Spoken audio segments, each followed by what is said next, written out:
Oh yeah, what an intro. Thank you, Juan. Welcome everyone to episode 176 of the Mere Mortals podcast. I'm Kyron. Mm-hmm. I'm Juan. Yeah, we have Juan here. Double one. Good. The Mere Mortals. Today, we're going to be talking a little bit about a particular podcast. It's a little bit different from our other one. So it'll still have the theme. The theme for today is hard work. Hard work. Hard work.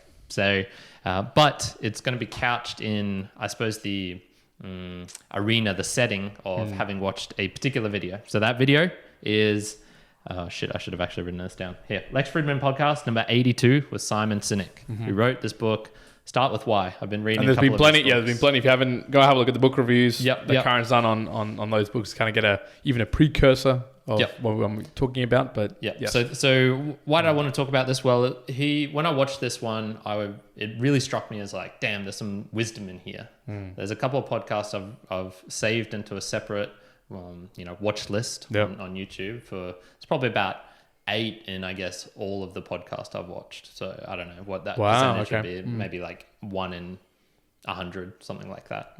And probably even less or more. I don't know. Whatever. And yeah, so I really enjoyed this, and I got you to watch it, and I want to discuss some of the things in it. So I'll definitely be driving this episode. And one thing to call out is I didn't watch the episode. I purely listened to it. Oh, okay. So, and did I miss something? You did. We'll talk about that shortly, but actually right at the end. So yes, for those interested, you can go watch it. This one's actually a pretty small one. It was I think 40 minutes, 45 minutes, 36 minutes, something like that. Yeah, it was short.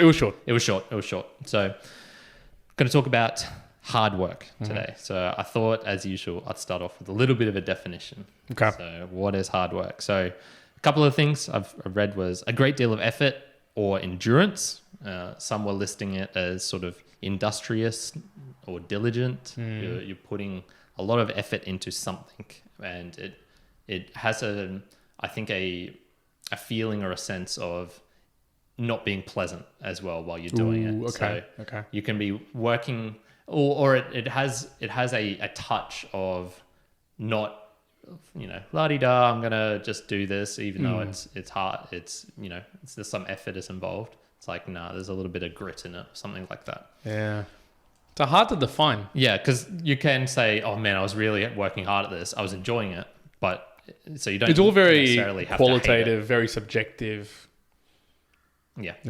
Well, one of the things I want to talk about it, and I'll actually finish definition. I want to talk to you about So there was one more. This was from Chris Connors on Medium, and he sort of had his own definition, which I thought was quite good as well, which was working intelligently and vigorously at a given task to complete it with maximum efficiency. I'm not so sure about the efficiency part because doesn't have. That's you can be working really hard, and then it's like, oh shit, I didn't need to do hard work. Doesn't have to be effective work or really efficient work. It just has to be the definition of hard work. Agreed. So so in general, even though we're talking about hard work, this will sort of bleed into a little bit about leadership and a little bit about vision as well. So those were my main notes. Okay. What about you? Did you? Well, I've got a lot of questions for you. Yeah. Okay. I want to begin first with the actual podcast itself, because I think Lex, with his Russian background, had a particular view, and Simon had a little bit of a different view. So they pushed back on each other in good ways. Like, they had a really good conversation when it came to hard work, leadership, and I sided a little bit with Lex's side, where his view was, maybe the people of today, they don't appreciate what hard work really is. And that seems to be like people are shirking away from doing hard work, where Simon might have been coming at it with, well, we don't have to be doing that hard work all the time. Where do you sit in that equation between I was definitely on Simon's end of this, and which was also part of why I chose this one, because I knew you'd be on the other Lex's side. Yep. So, okay, this will get us into, I suppose, one thing that just jumped out at me straight away: sleeping. And they talked about sleeping for a bit, and this sort of led into the hard work, as in, if you're sleeping too much, you're sleeping, you're not doing the hard work. You're shirking your responsibilities, or you're, maybe it's not your responsibilities, but you could be doing better. If you want to be doing better, you wouldn't be sleeping as well. Okay, so we've got to pull this back before you get into the sleeping. So I want to define it even better with hard work. Okay. Because all of those definitions, I get them.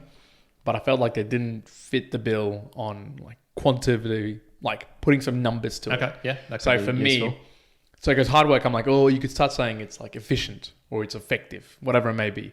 But I'm thinking, okay, if I bound whatever you want to call it, so let's just say a day, because we're talking about sleeping. So if I was to bound 24 hours, I'll put 24 hours, I would just define hard work as being like, exerting energy towards a specific action you want to get done that's above, let's say, the 75th percentile. So if you're in the top 25% of the amount of energy you're exerting towards a particular action, maybe that's considered hard work. Now, who knows what that line is? I don't care what that line is.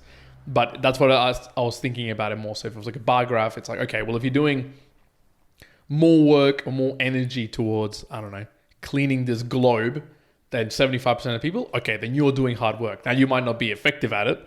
You might not be efficient. Someone else might be doing it cleaner. Maybe someone else could just get someone else to do it. But the definition of you exerting energy onto an action, for me, that's like the definition of hard work. Like it's you putting your kilojoules to use into an action and how much you do. So when we get into the talk of sleeping, for me, it would be like, okay, that's like a definition of moving away from doing the action into energy that's just like, you're sleeping or whatever else. That's how I kind of term it in my mind. Yeah, okay. If I had to put numbers to it, I'd say it's more I wouldn't use it as a comparison thing to individual people. So like percentiles, I probably wouldn't do that just because everyone's different. So I think some people have more of a capacity for hard work. They can actually do things way longer. And so even if they do it for, 5 hours and the average is 3, maybe that's just the way they're built. And I wouldn't say, I wouldn't particularly look at them if I knew them and said, yeah, you did 5 hours, but were you really working hard? For your standards, no. So okay, I get you. I would say something more along the lines of, you're doing something and then perhaps you reach a point where it's, you start sacrificing other things to continue doing it, whether that be, your own comfort, whether that be something like, that you enjoy doing, like exercise or sleeping or things like that, or, just other things. I would say you get into that point where you're sacrificing something by continuing to do it. Okay. So yeah, that's what I would sort of say. So yeah, in the discussion they had a section on sleeping, and yeah, as Juan mentioned, Lex is definitely in the camp of no sleep. Let's do burn the midnight oil. Sometimes you just got to get things done, and so you will, it might be necessary to work on 2 hours sleep for a long while. Do it. Don't be scared. Simon was definitely against this, that. And I was like, yes, Simon. I'm on Team Simon over here. So I think he was saying basically skipping out on sleep is a short-term strategy. Yes. That was his main thing, and he was saying, yeah, you can do it, but you're going to burn out. Are you prepared? Are you really thinking about it in the long term?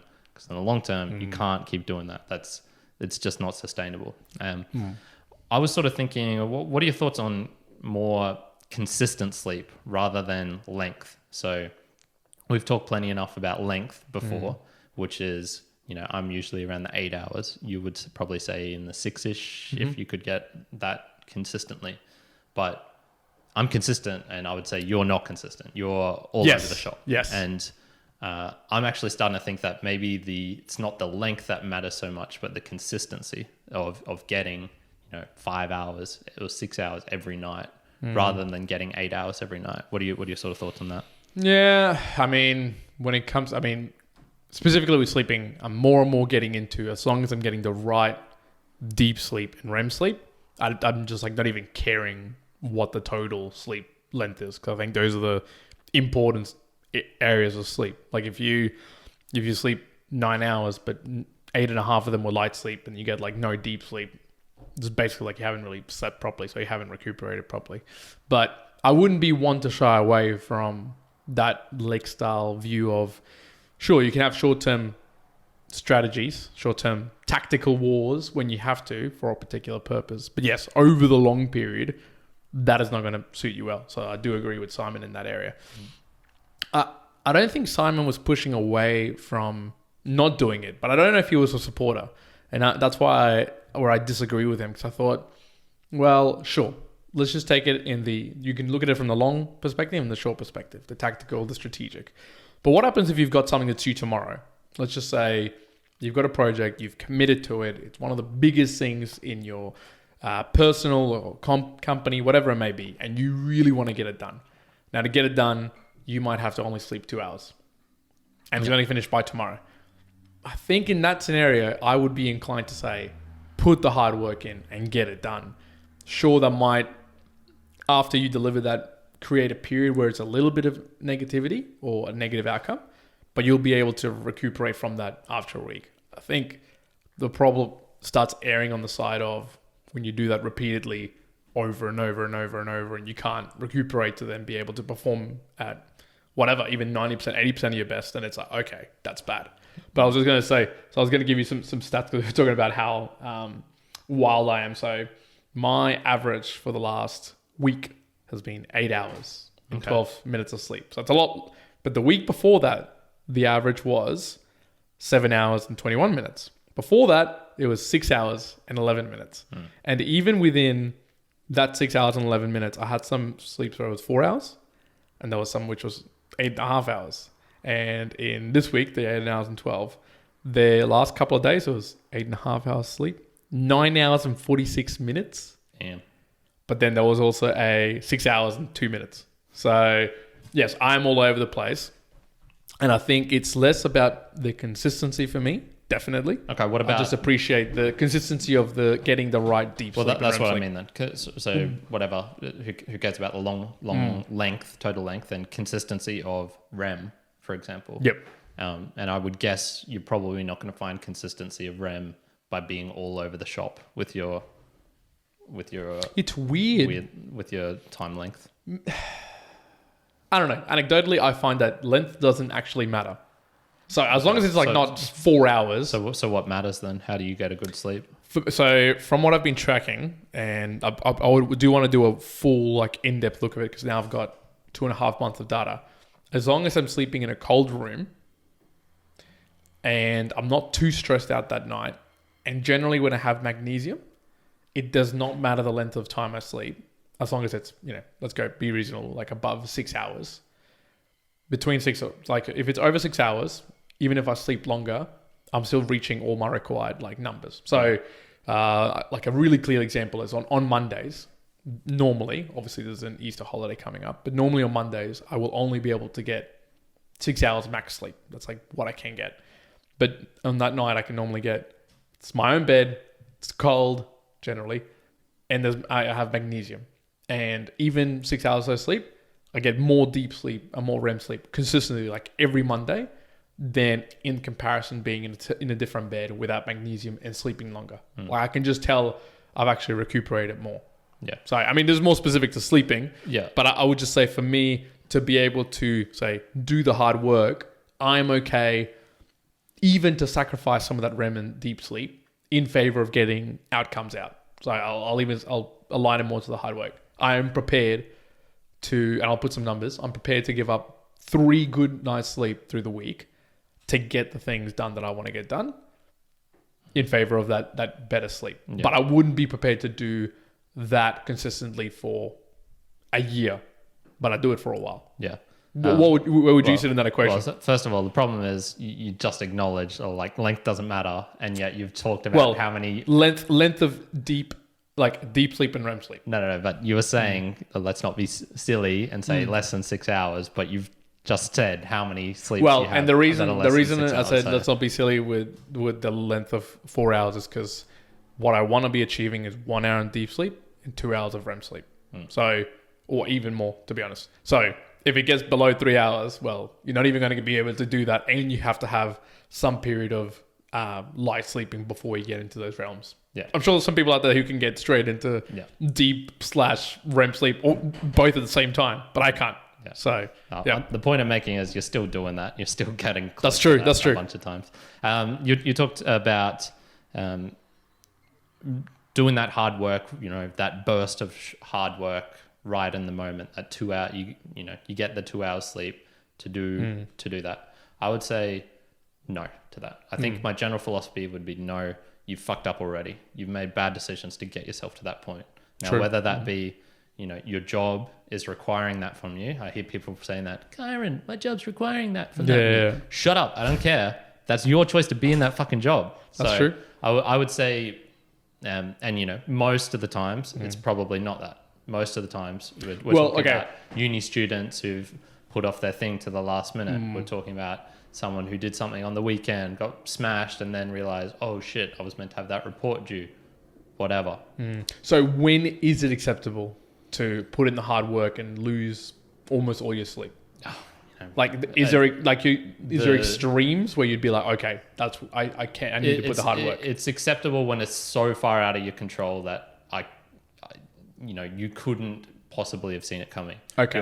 Your parents get, robbed or something, and you need to go and help them out because it happened, late at night or something, or those super extremes where I would say, okay, there's no way you could have predicted. But see, I would say that's less hard work. So I'm going to say specifically, maybe, is there any way that you would think it is required to, like, say, sleep 2 hours to get things done, but that it's for personal benefit of personal gain? Probably not. Okay, so because for you, like, sleep is golden. Like, it's like, I want to be getting this as a consistent basis. I can't. Or you don't operate well with low sleep. I can't see how you can justify it. In terms of the next day, your next day is ruined. Like, whatever productivity you got done, your next day is pretty much fucked. I would say you lose that 4 hours and more straight away. Yeah. So, I mean, I'm thinking of the places where, so you're running a business, let's just say today's Monday, there's a deliverable that's due tonight, and you go, actually, you know what? You've stuffed up. Well, no, but I'd agree. If you're leaving until the last day, go away from me. Don't do that. But let's just say unforeseen circumstances have happened. You now have to deliver this tonight. Okay. Or let's just say they've come through and said, hey, it's the only client you have. And it's like, hey, I need this actually by tonight. And you go, okay, well, I'll see if I can get it done. And you go, okay, I'm going to sleep. And the next morning you wake up, and if you didn't deliver it, you have no client. Like, you have no job. Okay. So in terms of like your productivity, well, now it's zero because you have no client. Look, in that case, yes. But then I would spend 10x the amount of time that I lost of sleep to ensure that never happens again. Okay, so like, let's sleep. So we're talking about sleep and we're talking about hard work. And this is one thing where I think Lex missed out a little bit on some of his conversation with Simon. Because Lex was saying, hard work, people are pussies. Why are you not working hard? Like, it's supposed to be like, get in there, work hard, put your 12 hours. And I thought, I get that. And I empathize with that because I'm like, I would love to be like that. If I'm smash it out, just do 14 hours. But you learn from life. And I think as Simon's saying, you probably failed 2 weeks ago when you failed to prepare for that exact moment. And like, I've had this happen professionally with work a lot of times where, there's a very common thing that happens in IT projects and delivery where generally when you think you finished a product, when you're like, oh, it's done, you're about 50 to 60% of the way there. Like, there's just still all these other unknowns that you don't know and you have to like account for. So kind of taking that from like experience, you should be going, actually, I need to be theoretically done, 2 weeks early so that I can go and not nail through all these issues and whatever and actually deliver it at the right time at the right place. So I get Lex thought process behind it, but I would actually say in all this that we're talking about, if you're getting to the point where you're lacking sleep and then thinking like, oh, hard work, I'm going to man up, it's going to be really good. Like, you failed 2 weeks ago. Don't you worry about it. Like, you've already failed and now you're just scrounging around to try and make it work. Yeah. So I don't think people would disagree with that. It's how much you want to come to accept it. Yeah. And what you can, like, hard work can be seen in different things. And that's what you're saying, like, putting in the work, putting in the hours. That's true. But again, if you extend the boundaries of it and you like play it out in a strategic sense, well, if it takes 100 hours to get, if it takes 100 hours to clean this globe perfectly and you get given it 2 months out, well, you can do that in many different ways. And you could do it, you can leave it for the last couple of days and be like, okay, now I'm going to spend all my waking hours doing this. 4 days straight, just cleaning a globe. Or you could spread it out. And that's how you strategize it until the point that it becomes a tactical move. And then it's like, well, that's out of your control. Yeah. And I think you touched on something then, which was, I would say it's more the thing that I hate, which is you think you're doing something helpful, but it's not. And so even though you think good intentions don't matter. It's the outcomes that matter. And so for me, it's pretty much all in the outcome. I don't see it being beneficial, even in the very, very short term, for most cases. But then not to the absolute extreme. Yeah, but Lex was saying pretty much, people suck it up. People are weak in general, and they need to suck it up in general. And I would say no, that's probably well, that's the same view Arnold Schwarzenegger has. A lot of his, if you've read his autobiography and a couple of other things, a lot of it comes down to, he slept 5-6 hours, and when people are talking to him, like, what can I do, Arnold? It's like, oh, well, just sleep faster. I think his famous quote is like someone saying, I need to sleep 8 hours, and his suggestion was, okay, we'll sleep faster. Yeah. So, people can have that thought, but the other one, that I want to make sure I touch on is for hard work. Sure, you should. This is where I agree with Lex more so. So, I said all that about Simon, strategize. But when it comes to it, and if you need to be able to pull out the hard work. Like if for some reason you need to, and it's at the extremes, for whatever purpose or reason, then man up, buckle up, and do it. So, and I'll give you an example where it does pay off to do the hard work. So, just recently, there's a particular timeline that we're doing a piece of work for, right? And there's a couple of products that are getting delivered at around this particular juncture. Now, there's some stuff that's going to be there, and there's some stuff that's not going to be there because we're dependent on other things, etc., whatever. But for me, it was, and for the group at large, it was, okay, so we need to put together something to explain exactly where we're up to at this juncture. Because if we don't, this is going to go out to, 10, 20 different areas and stakeholders, which are each going to come back individually being like, oh, this is not working. This is an issue, blah, blah, blah. So the work's going to multiply by 20-fold or even more if we don't right now put in the hard yards and go, here's a list of where everything's up to. Now, this was like above and beyond all the work we were doing. It's going to take like an extra hour of work to do. We're not getting paid for it, not going to do anything. So you could theoretically step back and go, oh, okay, no, we didn't deliver it. It's better to go on and do some other things. But for us at that point, it's like, okay, spend that extra hour, hard work, put all the details. It's hard to get all that info because tomorrow, in the next couple of weeks, it's going to save us 20-fold, or else we're going to have to do 20 times the work in dealing with every single area. Yeah. So there's places where... I find that totally reasonable. Yeah. Extra an hour, an extra even 3 hours perhaps. But, and I think you're not saying... I think you're not saying that you would shy away from it. But maybe you would if it starts impacting really critical things. So I even might shy away from it if it meant I could never train anymore. Or if I was sleeping sub 3 hours, then it's like, okay, like something's got to be changed here. And that's where like hard work pushes the balance into, okay, well now it's like going into your health and your goals and stuff. And it's like, okay, the priorities might not be right there. Yeah. I mean, look, even just in my professional life, when we're talking about work, when I did work at the mines, I would rock up early and usually leave a little bit late, not tremendous amounts, 15 minutes early, 15 minutes late, but, do that over 2.5 years, and that's a shitload of extra time. So it's not like I was like clock in, clock out as well. And there were times where I would stay until, 9, 10 p.m. because I had to.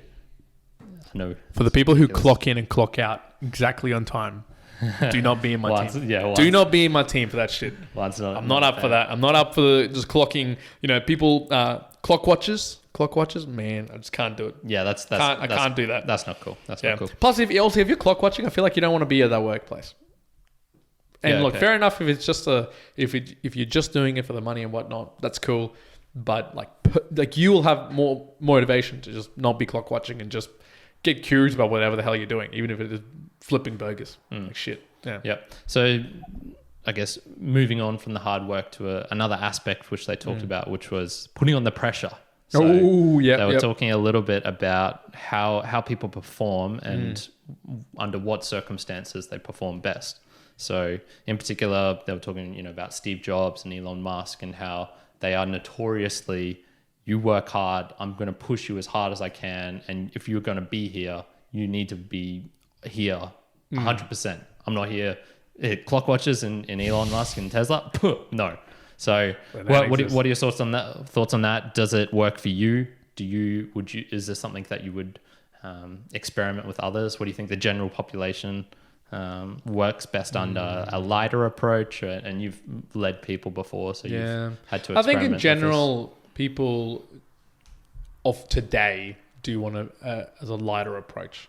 People don't want to be, harassed by the boss being like, where's going? Micromanagement. Under a tyrant. Some people do. Some people do, in the sense of they want to just be given something going, I need you to do this in 2 hours, get going. And then an hour being like, where is it up to? What's it going?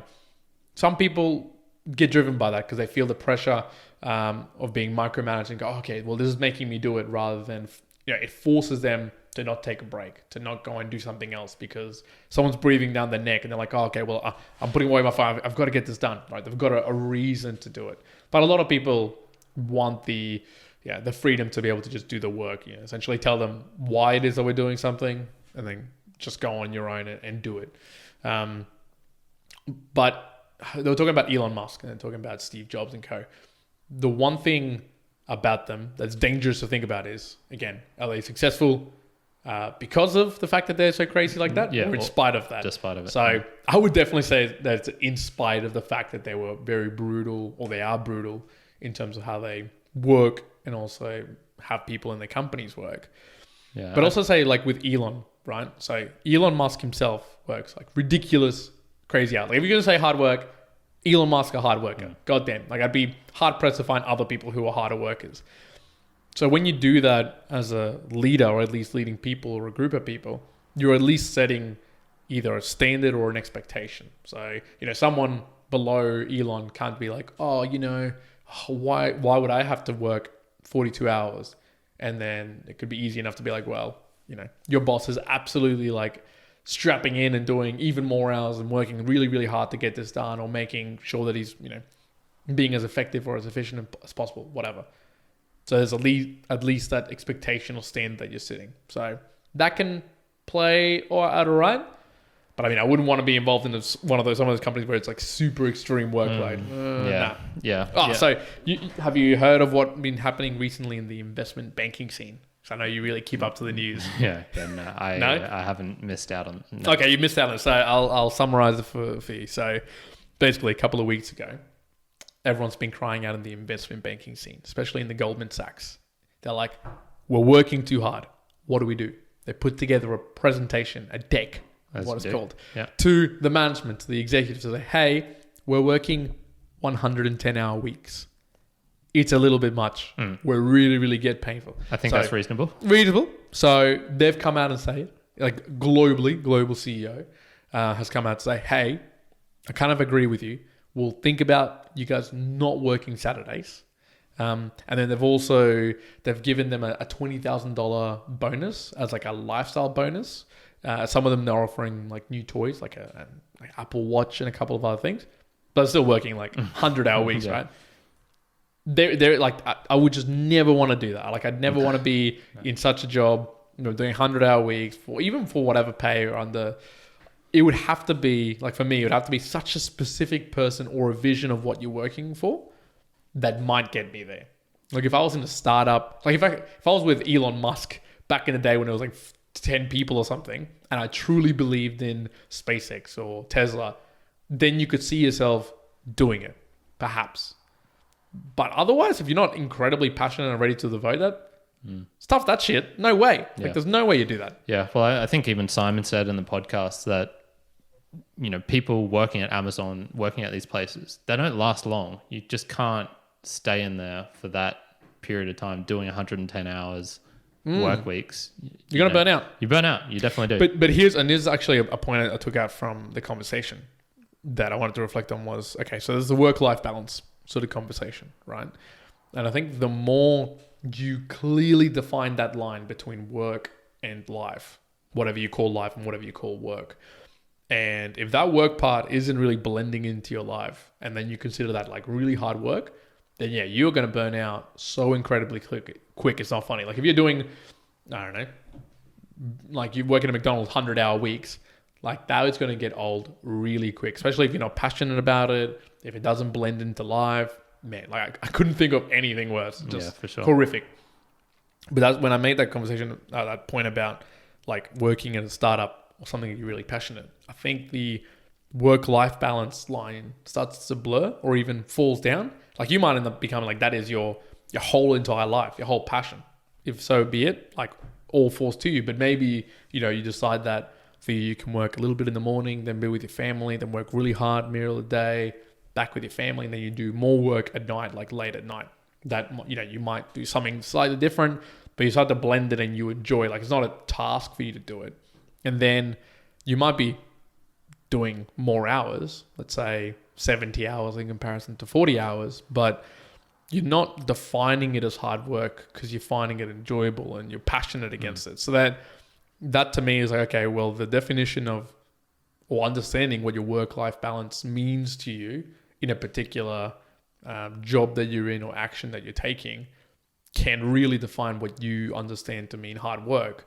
Because you can look back at someone and say, two different people and they're both working 70 hours, but one works as an investment banker and is hating his job and is like, oh, please give me more money or let me do something else.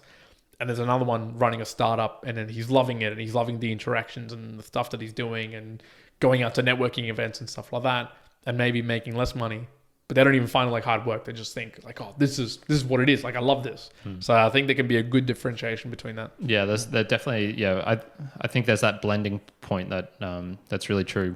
For the podcast, for example, like if you took in everything that I'm doing, which includes, book reading, I mean, it's getting to this weird stage now where everything we do sort of becomes part of the podcast. Going to the gym sort of is part of the podcast. Part of the challenge. Talk about what happened in the gym and stuff like that. So yeah, I think that gets into, if you're talking like, what's the difference between, the best work or efficient work or hard work? They can be different things, but probably when you don't see it as work. Like the work part is, work itself implies an obligation of some sort. But if it's just not an obligation, if it's your hard, choosing, it's just hard. It almost becomes like it almost blends into your identity.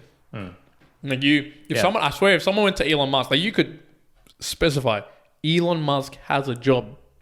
Like he has a job. He has a role. He's a CEO of Tesla. He's the CEO of SpaceX. He's whatever it may be to all these other companies, chairperson, whatever, right? Same thing with Gary Vee, chairperson of his like parent company and everything else that he does.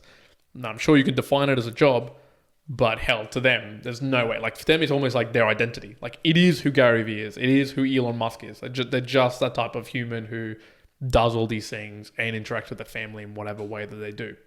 Like in their minds, I couldn't imagine how far away they think a job, like what they're doing is a job. Like I don't think that they would consider that at all. No, it's just part of their life for sure. You mentioned as well, just with the Goldman Sachs. I remember reading, it might have even been in this book, Start With Why, or one of other Simon's books. He was talking about how a certain company, their vision, their goal, what they wanted from their employees was to have a proper work-life balance. And, lots of places say that, but this one company put it into practice by saying you'll get a bonus if and only if, each month you clock in between sort of like 8:30 to 9 and you clock out between 5:30 to 6. Yep. And so if you clock in or out outside of those times, then no dice. You don't get that extra bonus. So that's sort of, it's weird in a way because it's forcing, the clocking in and clocking out, incentivizing it in a way. But, if you have a balance as well with being in the company, like get your shit done, let's work hard, but then also have that counter force of being, hey, I actually want you to have a life outside of here as well. Yeah. So, well, one of the things I've always found with leadership is it is so much better with whatever activity, whatever job you're doing. If you people say, they call it, well, if you can empower your people to do their work. But what the fuck does that mean? Like, what does it actually mean in practice? I think what it means is you have to you have to let them come up with a solution of your why. So the how, if they come up with the how, then they can own that how a lot better than if you propose what the how is or the what. Because what you truly are trying to do is go, here's why we're doing whatever. So for me, it might be, here's why this particular feature is that we're building it. Now, I might have a solution or I might have a how, And they might propose a how. If I ask the question, how might we do this? They might propose a how. And it might be 90% of the way there to what I think. But it's actually better to let them roll with that and have 90% because they're going to have more ownership with it. And I think getting to the point, especially with hard work, where you're kind of free to let people do whatever they want. So you're saying to them, oh, do you want to take a break? Cool, take it. If you want to take a holiday, do it. If you want to leave early, do it. You need to pick up the kids, do it. But more, as long as they feel the ownership and the responsibility of getting something done, it's like you can lay that up front and be like, look, you can do whatever you want. The expectation is, you're owning this of how to do it.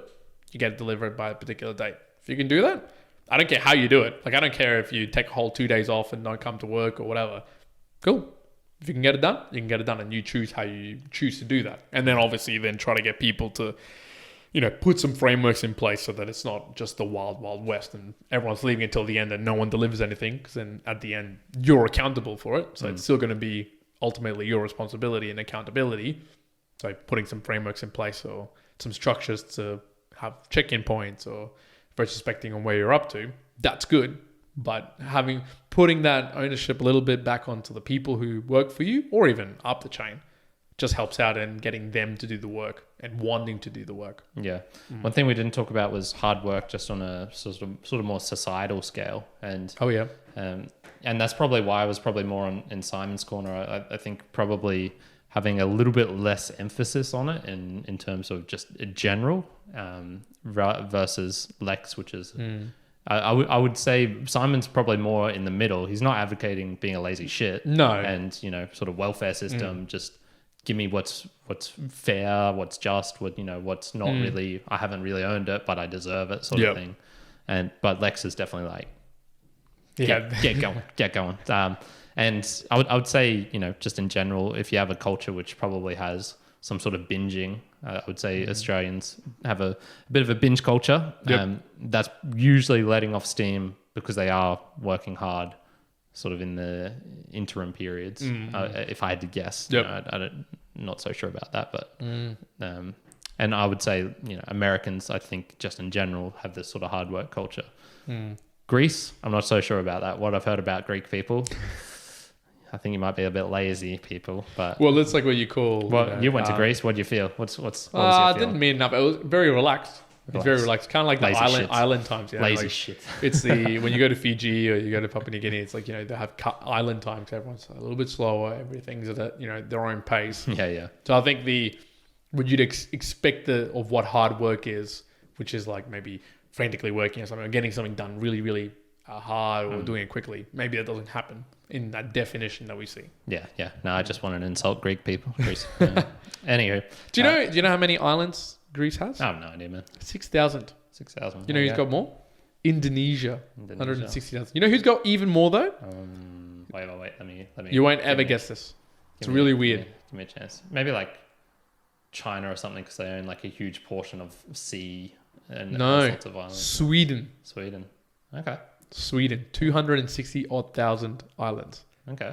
I don't know where they are. I don't know where they are. So damn Swedes. Weird information I learned about today. Shit. Yeah. Very good. We touched upon vision, which was the last thing I wanted to talk about, or the why. So you could call it the vision, the purpose, the belief of. He talks about it in this book. Simon does about more in a company sense, but I think you can use this for people as well. What did you think about the school bus test? Did you hear that portion of it? The school bus test. Yes, I do. Yeah. I'm sorry. Yep. So that for people listening is for a founder, do you have, can your company survive the school bus test, which is if the founder gets run over by a school bus, is there going to be, systems in place to continue that company going on? Do you care about legacy at all? Do you think that's something that's important to you? I don't think about it enough now. No. Yeah, neither for me. It's not particularly important. And I think most people. We're saying. I mean, I say that. Kids. Yeah, I say that in the fact that I have no kids, but I also don't have some massive company. So maybe if you owned Amazon, if you're Jeff Bezos, or you owned Tesla, and like Elon Musk style, maybe you might have to think about, okay, if I move on, who's going to take over my role? What is that going to mean? What, because you'll always be associated with that company pretty much, like even if you move on after 10 years. So you might think about the legacy of it. It was like Ray Dalio with Bridgewater. I think the company at that point had been like 30 plus years, 35 plus years, even more maybe. And he tried to step away from like the chief role at the company to let someone else take over. And he did it for a year or so. But then the company it was going its own path, but it wasn't doing as well. And he had to actually come back in and kind of co-CEO the company with the chief investment officer to get it back on track, or the way that he wanted it, to then step away again. But he was saying like it was incredibly challenging for him to move away from a company that he started so long ago. So whether it's a company or something that you personally built over a long time, I think it would get hard the bigger and the more popular, the more eyes I think people get onto it, because it almost all of a sudden moves beyond just you and it's like a whole entity on its own. So imagine if just Gary Vee just decided one day to go away. I think there'd be enough people being like, oh, what's happened? Where's Gary Vee? Like, why isn't this continuing? Like, even though you're not there, people are still expecting so much of it. Yeah. I think it's a pretty rare thing, people getting to that stage and then sort of still staying with the company, because there is that sort of, I don't know if it's a myth, I don't know if it's true or reality of a founder doesn't necessarily make a good CEO. And so you build a company 100% true. To a certain point, and then, a more established person who doesn't really care about the company per se, but cares about, growth and making things better and profits and shit like that, they can take it to that, $1 billion, $1 trillion level. Sure. Yeah. Are they $1 trillion companies? Probably not. Hey? I don't think so. What? $1 trillion companies. How big's Amazon? Yeah. I thought they were $1 trillion company already. Okay. All right. I thought Apple was already, Microsoft was already. They're going to like $2 trillion, man. Yeah, okay. There you go. That makes sense. No, but the funny thing is with the founders who stay on to be CEOs, like there's a lot of them out there still. Zuckerberg, Elon Musk, a couple of others. But if you actually, when you think about it, it's like, why would you even want to be CEO of your company? So like Jeff Bezos, he stepped away to be the chairman. What that means is he essentially overlooks most of Amazon anyways. He just doesn't have to deal with the day-to-day bullcrap when it comes to regulatory, looking after like a mass of people and being the person who makes a lot of choices, right? You want to kind of step away and do what you did when you were a founder, which was kind of being that creative, thinking, having all this energy to be able to do whatever the hell you want to do. Like that just sounds like such a better like place to be. But I get that there were probably some people like power tripping and be like, no, I've got to be the CEO of everything. Like, I've just got to stay in power the whole time. Where, if you stepped aside and let someone else who's much more formidable in that space do their thing, probably would work out a lot better. Yeah, it's like maybe being the captain of a ship. How often do they actually get to take the wheel and, probably not that often. There's someone there who does that. Yep. But they have to, command all the going forwards, backwards, making sure there's enough food, making sure the crew is happy, all that sort of shit. Go back to this, right? Go back to this. So what's the core role of like the founder or the leader? So, because you could be the absolute leader of a company and not be the CEO. You could be whatever. But you're in charge of the why. Like that should be like your absolute number one thing that you do. Like if there's something that the whole company needs, it's why, or at least getting people to communicate to each other and talk about what the why is, or coming up with the new iteration. Because as a founder, like there's going to be nobody else in the company that cares more than you do. Right? Then you get like started. Maybe you'll get to the point that you don't give a shit about it. Yeah. Made money and you go away. Okay, cool. But if you still care about it, you should be the chief Y officer. For sure. The chief Y officer. And then let everybody else do the execution, whatever it may be. But you lay out the why and just let everybody else do the how. CWO. That sounds CWO. Good. Do you have you had some questions you were saying? I had a couple of questions. I mean, I'll just pick one in particular one to talk to you about was just in terms of short-term thinking and long-term thinking.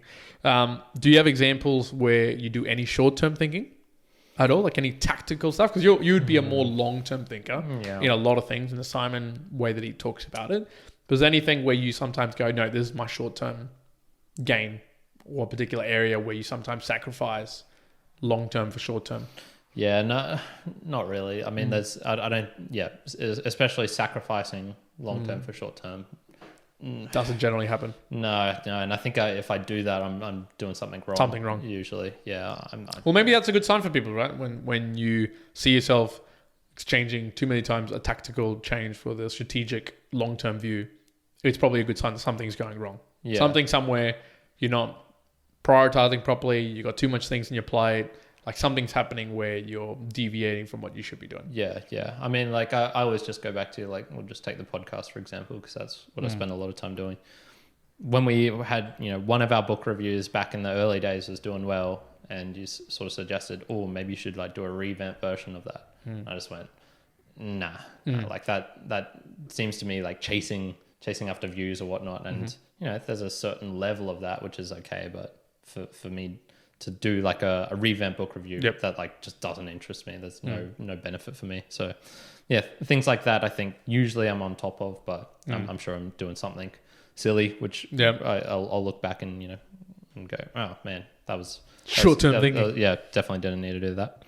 So I might just finish off with a little bit of a why I liked it, why I liked sort of Simon in particular. So I felt he like delivered really passionately and captured me with his shtick. So his shtick of starting with the why, I wake up inspired to inspire people. His really communicating that. I thought, I said this in the book review, like it does come across as a little bit, inspiring, self-helpy, but it still got me. It still got gotcha. me. Yeah. And like I said in the book review, give me a month.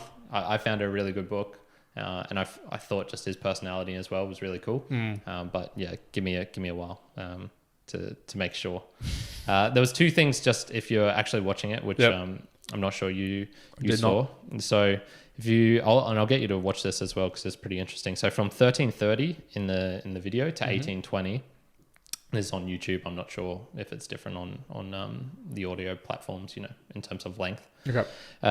There's this real funny section where you can see Simon gets real visibly, I'm not sure if it's upset or uncomfortable or annoyed, but for for the whole interview or conversation, whatever it is, he sort of got his hands by his side, he's drinking his coffee and stuff.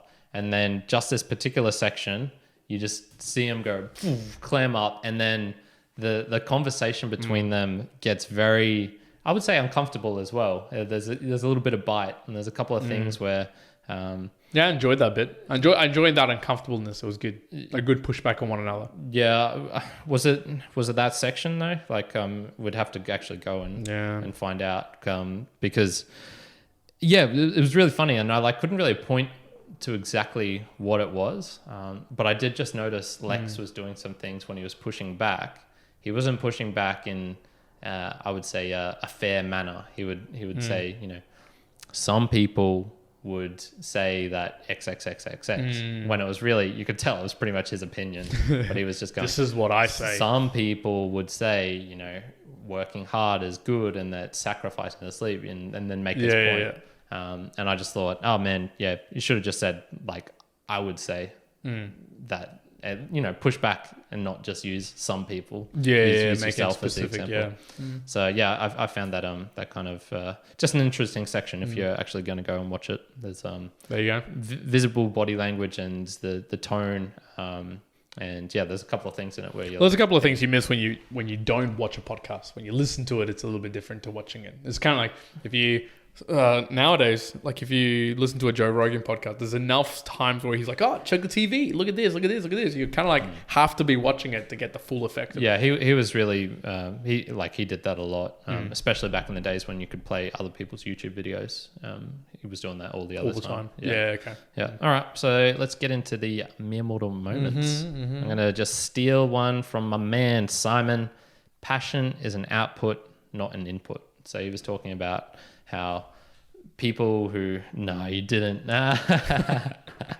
Well, think quick one. Passion isn't an input, it's an output. Very good. All right, well, you got to... So that's your immortal moment. you got to think of something else, man. You got to think on the fly while I explain this. So what he was saying there was, you can't just say to people, work harder, be more passionate. And he was particularly talking about when people were working hard and this was real funny when Simon got, I would say, animated and maybe even a bit angry when talking about, working hard to achieve some arbitrary metric because X, and there's no reason behind it. There's no, big, deeper purpose. It's just, I'm going to dock your salary if you don't do this. And for like the purpose of just doing this metric so I can make you money. Talking more about just how it is kind of unfair in a way. Like there's something slightly wrong if you look at a CEO earning 1,000 times what their employers are making. Which is kind of like, that just doesn't sit right. Especially if you look at it compared to the past. Yeah. There's this guy on LinkedIn who always posts this thing about, he looks after a pretty big-ish company and talks about like, we've been passing all this money to our employers. And if you look at the big companies like Bezos, like they're not passing enough money, la, la, la, la. Sometimes I get it. But sometimes there's some people who are missing out like all the details. So you see like, the leaders are like the really top executives are making 1,000 times on the employers. And then you start, if you actually look behind it, sure, the salaries are quite big, but a lot of the packages is through shares options or through actual KPI objectives and blah, blah, blah. So the actual package overall might be 1,000, but there's a whole lot of things that are attached and are accountable for doing that to make that. Could it be a little bit fairer though?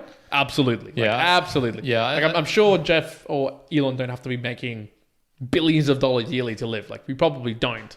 And that could be passed downwards, but yeah, I think my sort of feelings on that is as a whole, like as an industry whole, if you look at on average, the CEO earns 900x more than the lowest employee, then I would say, okay, something needs to be done about that. But if you go to an individual company and then say, okay, is that fair? Maybe in that particular case it is. So I try not to point blame particularly, but it's more one of those like looking at something as a whole and going, that just doesn't seem right. Just in particular when you compare it to how things were and, just how much things have changed in the past in terms of, the average employee's wage compared to 1970. Oh, yes. And then the average CEO's growth is wage. just crazy. Yeah. Insane. My mere mortal moment. If you're the leader, focus on the why. Just focus on the why. Nice. So, Nice. already talked about it, but if you're the leader, if you're used to be the CEO or the company and you move out, your whole focus should be the why. Let everyone else figure out the how. So, Nice. That's it, folks. Just obviously calling it out. Next themed episode. 179. We're going to be talking about the 12 rules for life. Yes, from Jordan Peterson. Yep. So what particularly, I don't know, we'll make our notes and then we'll pick a sort of theme from it. Yeah, I mean, specifically, there's some rules in there that I want to focus on more than the others. So if you haven't looked, I think if you want to prepare for it, just have a look at broadly what those 12 rules are. You don't have to delve deep into each one of them. Just get an idea. What are the 12 rules? No, just read the book in 7 days. Yeah, 370 odd pages and like tiny little TypeScript. You've got 7 days. Put in some hard work. Yeah, exactly. Yeah, but hard. You don't need to sleep, folks. You don't need to sleep. Well, people are working really hard. Yeah. And they're not sleeping. Yeah. What could they be playing in the background? Exactly. This is what they should be working hard on. Getting through our whole catalog. Oh, I've had a couple of people recently say, "Man, I wish I could, go back and see all of it. Like, I wish I could consume everything you guys are doing." I'm saying, you can do it. It's possible. You can do it. There's only 400 odd hours of content. Yeah, this is worth the sacrifice. To no sleep for a month. Exactly. Just don't sleep for a month. Just listen to us, and by the end of it, you'll have gained probably nothing, but died in the process. I was going to say you would have transcended beyond a mere mortal. You would be some sort of god. Either that or. So you'll never know if you don't try it. You will not know. That's what you can do. Of course, leave a review. Do all the good things like share, share it with a friend. There's something I always think that I want people to do, but I keep forgetting what it is. It's all right. You've got many more episodes to think about it in the future. All right, folks. That's it for now. Mere Mortals out. One out. Going out.